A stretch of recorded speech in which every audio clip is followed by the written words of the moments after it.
Hello, I'm Dan Pasternak. Today is February the 11th, 1998. We're in Beverly Hills, California, with a gentleman who is a television writer, producer, performer, voiceover actor, a published author, a cinema historian, a film professor, and an ordained minister, and in fact, even married me to my wife. So I'm going to try and be as polite and respectful as I can be, because we're going to spend a few hours talking about television with my very good friend, Mr. Stanley Ralph Ross. Thank you. Hey, Stanley. Thank you very much. It's my pleasure. Tell me about Coney Island. Growing up in Coney Island was the best place in the world. I mean, Coney Island was the world. And during What? the 40s and 50s. Mr. Ross, may we have your full name, please? Stanley Ralph Ross. Your full name at birth, if different? Stanley Ralph Rosenberg. Any nicknames we should know about? Stash would be the closest thing. When I played basketball, they called me Treetop. Your date of birth? 7/22/35. And your city and state of birth? Coney Island, Brooklyn, New York, the world. Well, that leads us then into our first question. Tell us about Coney Island. Coney Island in the 40s and 50s was the greatest place in the world to grow up. All of us were poor, but we didn't know it. So we just had fun. I mean, for 4 months a year, Coney Island was the hub, the mecca for millions of people. I worked at Nathan's hot dog stand. I worked at the Freak Show as a barker. I mean, I used to stand there and say, "Step right up, 10 cents, when you see Jojo the dog face boy," whatever. And I learned a lot. And then Coney Island developed more television writers, I think, than any other place in the world. My high school, which is Lincoln High School, we have 38 members of the Writers Guild. But some of the writers who came out of there, like Sam Rolfe, who did The Man from U.N.C.L.E., Have Gun Will Travel, Frank Lupo, who's got, I guess it was Walker, Texas Ranger. He's not Frank Abatamarco. We have Joseph Heller's from Coney Island. I spoke to him the day before yesterday on National Public Radio. Mario Puzo, Mel Brooks went to the high school, Neil Sedaka, Neil Diamond, all of these people around the same period from Coney Island, including stars like Lou Gossett, who was my roommate. Lou stood up for me at my wedding as my best man. Herb Edelman, Herschel Bernardi, another great television person. So Coney Island was a wonderful breeding ground for creativity. Now, what brought your family to Brooklyn? I guess it was running away from the czar, like everybody else. You know, my grandfather's father ran away from the czar, because in those days it would impress you into the service for like 30 years. And he ran away and was adopted by a family named Turer, Turer. And anybody with that name is related to us now. I mean, there's one little family. There's like 200 Turers in the United States, all related. And then my grandfather came to New York. He married I'm part Asian. He married a Mongolian woman who was a convert to Judaism. And so my grandmother looks like a little Buddha. There's a picture of her somewhere around here. And then they moved to Coney Island. They bought a house in Coney Island, which was a suburb. You know, it was a beautiful place. I mean, today, if you look at it, the beaches are beautiful. They're big, they're wide, they're pristine. If they ever put gambling in there, it would be a fabulous place to live. Right now, it's a little dangerous, you know. Got to carry a knife just to go to the market. Now, tell me about your family growing up. Let's start with your mother. My mother and father divorced when I was 5. My father left, and I raised the money to find him. I went to work when I was 9. I went to work in a grocery store, just ostensibly for a week. But I kept working there, and I was making about $25 a week. Well, $25 a week, non-taxable, was a lot of money, because in those days, adults were making $40 a week and paying taxes. So I used that money to hire a private eye to find my father, by which time he'd remarried and had another child. My mother later became a cop. My mother came to California after I moved here. She became a member of the Sheriff's Department, and I wrote a movie about her for television called Mrs. R, a Jewish lady cop, where she was played by Kate Reed, who was from Canada and didn't have a clue what it was to be a Jewish lady cop. At one point, I had her ask for a glass of tea, which is just an expression, it's not real. And she says, "Why a glass of tea? Why should it be a cup of tea?" I said, "I can't explain it, Kay, But so my mother was very happy. I wrote 2 series. I wrote another series about her. That's My Mama. The Black Show. It was really based on my mother and me.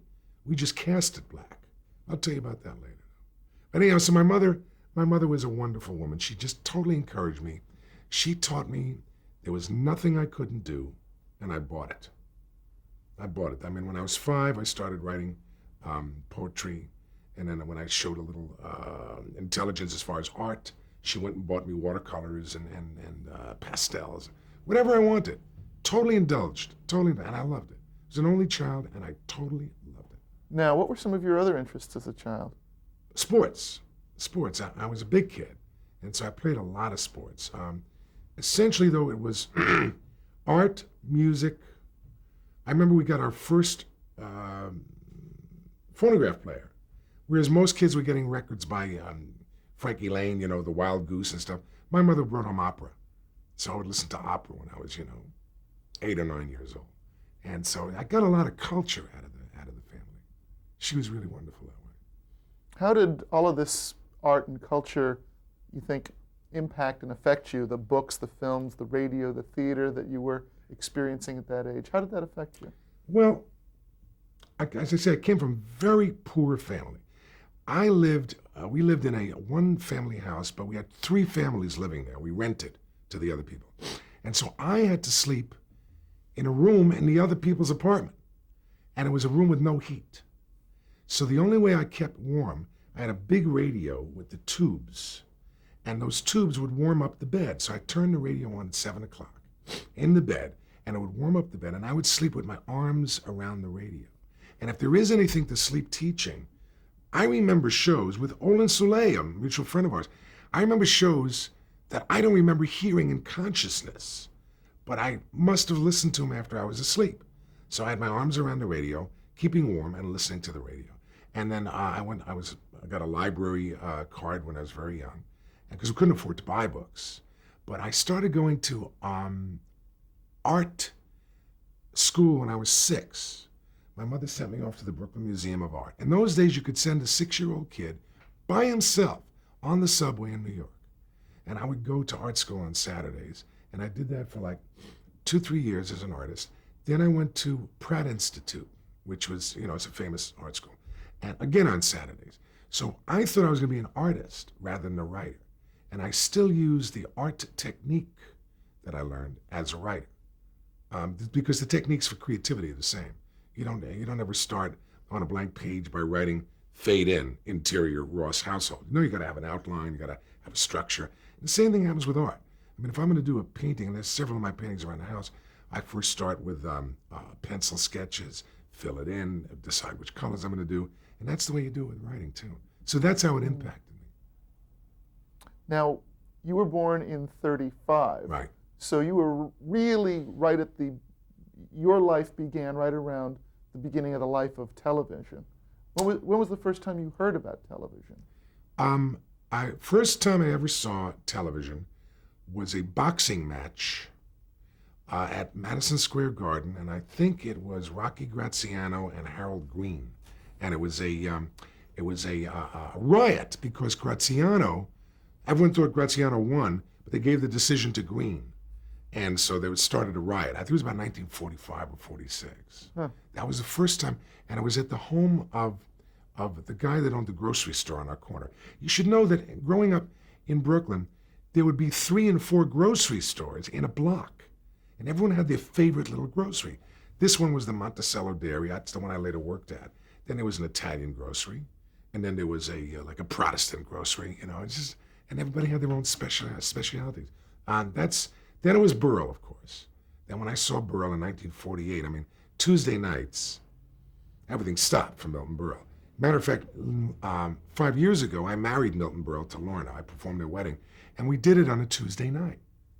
And I said in the service, it was also her birthday, it was November 26th, Lorna Berle. And I said, I wondered why we were going to have this wedding on a Tuesday night. And then I realized America always stopped for Milton Berle on Tuesday night. And later that night, there was a party at Chasen's And I'll never forget what George Burns said. He came on with a cigar. And Milton announced at the party they'd gotten married, because we did the service at their apartment, and there were only like 20 people. Now there was a huge party for like 200 people at Chasen's, and Burns got up and he says, "I wondered why Burl decided to get married at this point in his life. I finally figured it out. He needs someone to cheat on." So it was Burl that I started watching, and then we started to watch, like the Goldbergs, and then Martin Caine, which was an early half-hour drama. Those shows really influenced me. The first time I was on television was many years later on Joe Franklin's show. You know Joe Franklin? I was 17 years old, and somehow I got on Joe Franklin's show as a folk singer. And it was years later, I'm talking about 35 years later, Joe was still on television. And I was doing a book tour for the Motion Picture Guide. And Joe had me on the show, and he looked at me and he said, "Didn't you do my show before?" I couldn't believe it. 35 years later. And I sang, like some folk song or something on Franklin's show. That was the first time I did TV. Now, before we get into your TV career, obviously all of these early formative years really pointed you in a direction. In high school, let's talk about your high school years, which you always talk about with great fondness. What kind of student were you? I was a great student in public school and junior high school. In high school, I wasn't, because I was just too eager to have fun. So I wound up as, class president. I wound up writing the senior class show, and I was the star of the varsity shows. The varsity shows were plays, Broadway plays, that we did in high school. And the teacher, Gustav Bloom, was a failed Broadway producer. He would take off every 7 years to produce another Broadway show and fail, and then come back and teach. But he gave us, Lou Gossett also, was in the class. He gave us this great love of the theater. But for example, the last show we did was a show that was later adapted by Lerner and Lowe into a thing called Dance a Little Closer. It was based on the famous Robert Sherwood play, and I'm trying to remember the name of it now. Idiot's Delight. So what this guy's wife did, Blum's wife, she wrote a score for it, and we made it into a musical. And I sang in it, and I was a performer in school. I mean, I was just interested in having a good time and getting laid. And I was crazy. I mean, I actually had an affair with my Spanish, my substitute Spanish teacher. It's the kind of thing you just heard about on the news recently, where this 35-year-old woman was with this 14-year-old kid. I was 16 and she was about 24. But I couldn't tell anybody because it would have been mean to do that. So first time I'm confessing it right now. Well, let's not give away her name. We I won't. hate to start a scandal. She's got to be dead by now anyways. Now, you said that you'd written the show. Senior class show. The senior class show, but you were seemingly more interested in music at the time. Yes, right. And then senior class show, I was also, they also took away my dramatic award for something I did. Because we were doing a satire of a beauty contest. And I was, besides having been the writer, I was also the MC. I took off all my clothes and just put on a bikini and came out with the girls, almost totally naked. And they dragged me off the stage and they took away my dramatic award because of that. And they didn't give me my high school graduation diploma for like weeks, months after that. Just get even with me. I was more interested in music. I sang with a group. We started out with a group called the Three Feathers, and we worked up in the Catskills, and then we added someone else to it, and we called ourselves the Foremost. And we made an album for Dawn record label, and we worked around New York. We opened for Stan Kenton. We played at Birdland. I'm talking about, we're 18 years old now. And we were really good singers. If you're into jazz, you will know there was a famous group called Lambert, Hendricks, and Ross. They were in the 60s. Dave Lambert, John Hendricks, and Annie Ross. Well, before Dave joined with them, he was our arranger.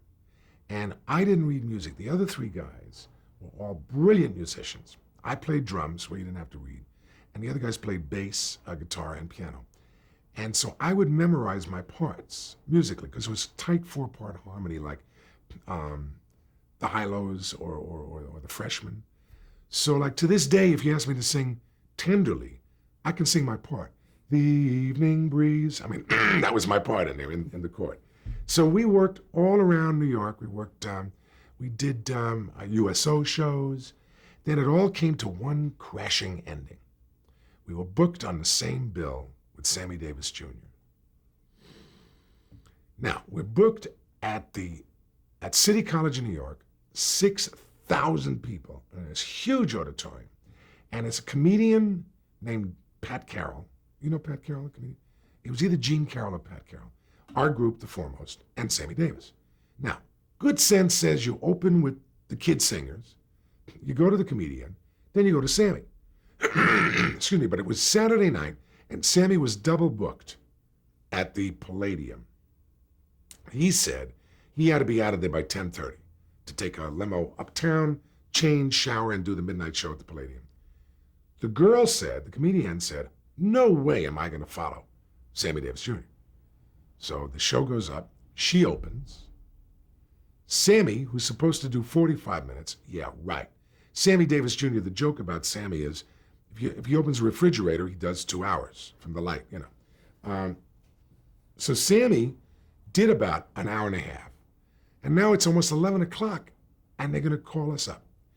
So it's a big stage, and we have 17-piece orchestra, and our new arranger, a guy named Joe DeReese. Now the announcer says, now, ladies and gentlemen, the hottest new group in jazz, here they are, the Foremost. Come running out on stage, me and the guy singing fourth. In those days, I didn't have such a deep voice, I was singing third. Hit our microphones, music starts, we start to sing, but the other two guys haven't gotten on stage yet. They haven't hit their mics. So all you hear is just 2 parts of 4-part harmony. So we stop, and we start again. The crowd is still with us. My lead singer is so shaken by this, he forgets the lyrics. We now do the second song, Polka Dots and Moonbeams. He forgets the lyrics on that. By the time we get to the third song, the audience is not walking out, they're running out. Running out. The act broke up that night, and I wound up doing a comedy act with Paul Krasner. You familiar with Paul Krasner? Paul Krasner, who was one of the famous yuppies. Editor of The Realist. The editor. I was the first writer on The Realist. When I was 18, I wrote the back page of The Realist. And so Paul and I went out and we did a nightclub act. And we appeared on Channel 5 New York, Dumont, WABD, next door to Ernie Kovacs. Ernie had the studio next door. And I got to meet Ernie, got to meet Edie. I'm still friendly with Edie. And I knew Ernie until his death. But at that point, by this time, I was like 19. And I'd appeared on that. Plus, when the group was together, we appeared on a show. Lou Bedell had a show in New York, a sort of record hop show. Then when I came out here, I got into records very deeply. You know. Now, in 1952, you graduated from high school. Right. What were your career goals then? It seems like your interests were all over the place. You were able to work in a lot of different areas. What did you really have in mind that you wanted to do? Absolutely nothing. I was just staying alive, you know, trying to get out of Coney Island. I left home. I was 16 years old when I graduated high school. Went to work in the Catskills in the first singing group, the three Feathers. I just had no idea what I was going to do. I became a salesman. Became an adding machine salesman. And at night, I would haunt clubs. I would sing. I mean, I worked at various village coffee houses. I could play enough guitar to not be embarrassed. That's about as much guitar as I could play. But I had no goals. I didn't know I was a writer. I didn't find that out till many years later. Well, now in 1956, at age 21, you moved to Los Angeles. There's a reason why you should know about this. I had become very successful as a photographer's and model's agent. I made a lot of money. I mean, the year I was 20, I made $55,000. Now, if you can imagine what $55,000 was in 1954, 55, it was enormous money. I would go walk into Lindy's and just buy the bar a drink for $20. You know, everybody could have a drink. I had custom-made suits from Pat Caruso. I had a car, a boat, and I thought it would never end. And I had like 5 photographers. Ouija, are you familiar with Ouija? They made a movie about him called The Public Eye, starring Joe Pesci. He was one of my clients. I had Ouija, I had W. Gene Smith, I had Paul Duckworth, and I had 10 models. And the 10 models were all non-competing models. I lived on 57th Street, 38 West 57 with Gossett. Gossett and I had an apartment together, but he was only there 2 nights a week because he was appearing in a play called Raisin in the Sun. And so his mother, he kept a tight rein on him, so he would pay half the rent but just sleep there like Wednesdays and Saturdays. So the rest of the time was mine. And I got into a problem with the models because I was sleeping with 4 of them. And it all happened in 1 week. The models found out about each other. 2 of the photographers left me. 1 of the guys went into work for Life magazine. And suddenly it was over. And so then I became a photographer. And I went to work in the Catskills at a place called Brickman's, which is now a religious retreat for karmic people, something, I don't know what it is. And Brickman's, at that point, that weekend of July 4th, the acts were Marty Allen and his partner, not Steve Rossi, but the first one, DeWitt, and Dick Roman. And for the weekend, the boss paid Jane Mansfield $500 just to come up there. Now, Jane Mansfield was very publicity conscious. So he took ads out in the New York Post. Jane Mansfield will be here this weekend. She wasn't going to do anything, just be there. She was there with Mickey Hargitay, her then boyfriend, and her young daughter, little Jane Jr. And I found her rather attractive. And Mickey found my girlfriend, who was the Cuban dance teacher, attractive. So he asked me if he could take her out. I said, well, don't you guys have this? No, we have an arrangement. So I said, could I take some nudes of Jane for this new magazine called Playboy, which had just started? Oh, yeah. I said, yeah, show her a camera. She'll take her clothes off. And so I made an agreement with her to come to my house. And I'd rented a house in Monticello with 2 other photographers. And she was going to come over. And then she went to Brickman, not Mr. Posner, rather, who owned Brickman's, and said to him, after dinner, I'm leaving. He said, what do you mean you're leaving? I'm giving you $500 for people to just look at you. What's so important? Well, Mr. Ross is going to, aha. Well, he was annoyed at me for some other things.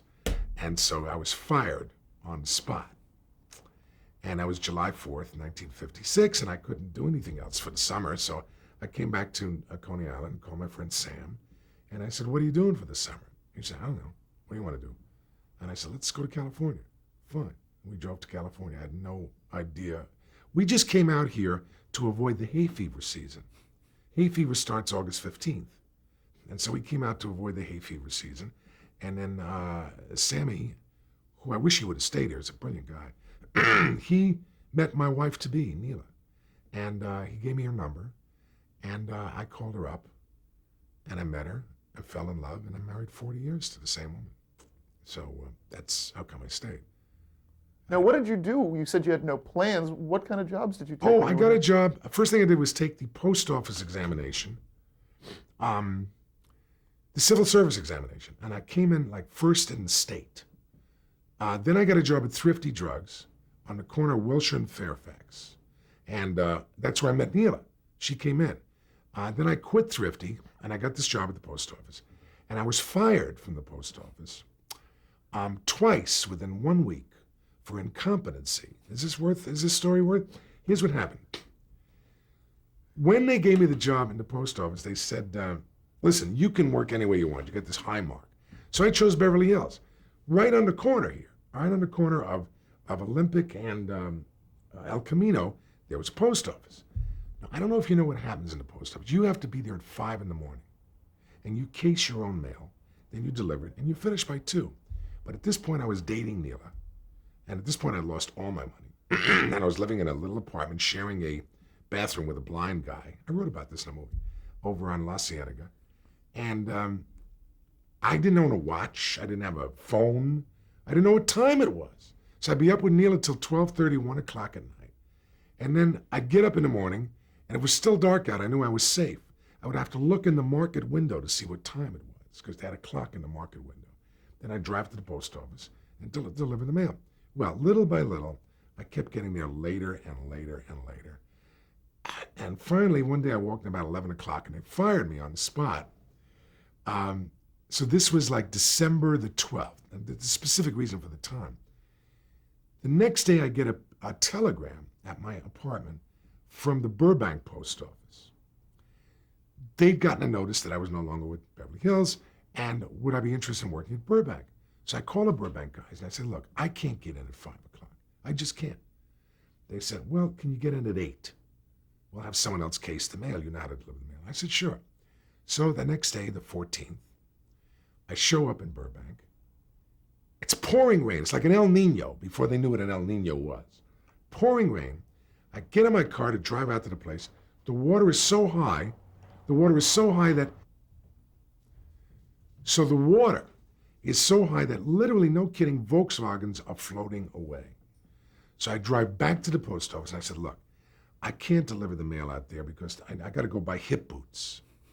He says, well, go buy hip boots. There's a fishing store over there on... I said, well, I don't have any money. I don't get paid until the 15th. You know, the post office, they pay you the 1st and the 15th. I said, I don't have any money. I got like $3. They said, what do you want from me? I said, I want to borrow some money so I can buy the hip boots and I'll pay you back when I get my money. He says, hey, this isn't a bank. This isn't a bank. You go deliver that. Look at that sign, kid. Neither rain nor snow nor dark of night shall still these characters or these carriers from their appointed rounds. I said, I know. I can't deliver mail. So I got fired. Got fired again. So I was fired twice in 1 week from the post office.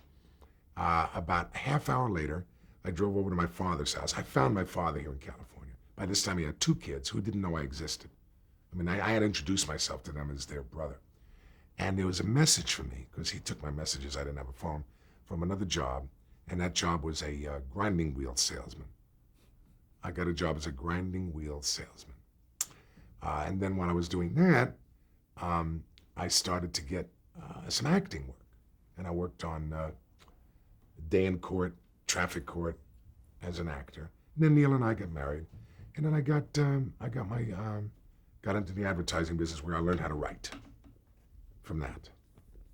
Now, there was still some activity in your music career. Well, yes, I made several records. I made a... Let's talk about some of your records. My doggy is coming up. Annie, get down, Annie.